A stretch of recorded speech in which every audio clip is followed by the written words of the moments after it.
history, let's talk about the triune nature of man real quick. Okay. 1 Thessalonians 5:23, Paul talks about the triune nature. That we have a body, we have a soul, and we have a spirit. Now the spirit part of us needs to be born again because that's what happened in the fall. It was dead, removed from God. The body is a triune nature of itself. So our body, everything in our body is made up of either blood, flesh, or bone. One of those three things. Okay? And when it was created to be a servant.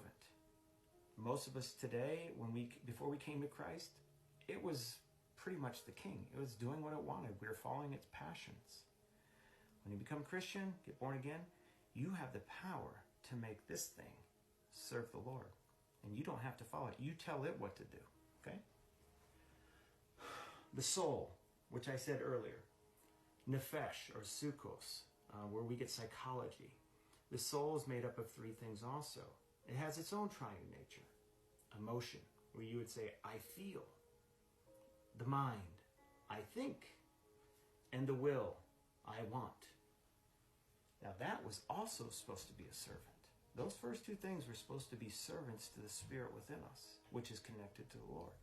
And that's how you start to learn what's going on inside you and what you're yielding to, where things are coming from.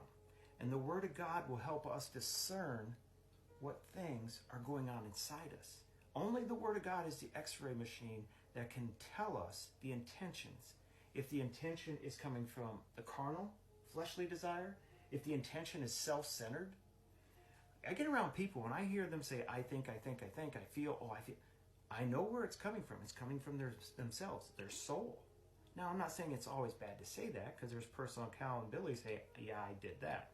But when that I continues, we can pick up on where the source of things are coming from. Because as a spirit man is focused on Jesus, focused on God. That's where the born again experience leads to, which John 3, when Jesus said to Nicodemus, you must be born again, Nicodemus. What are you talking about? That which is born of the flesh is flesh. That which is born of the spirit is spirit. Must be born again.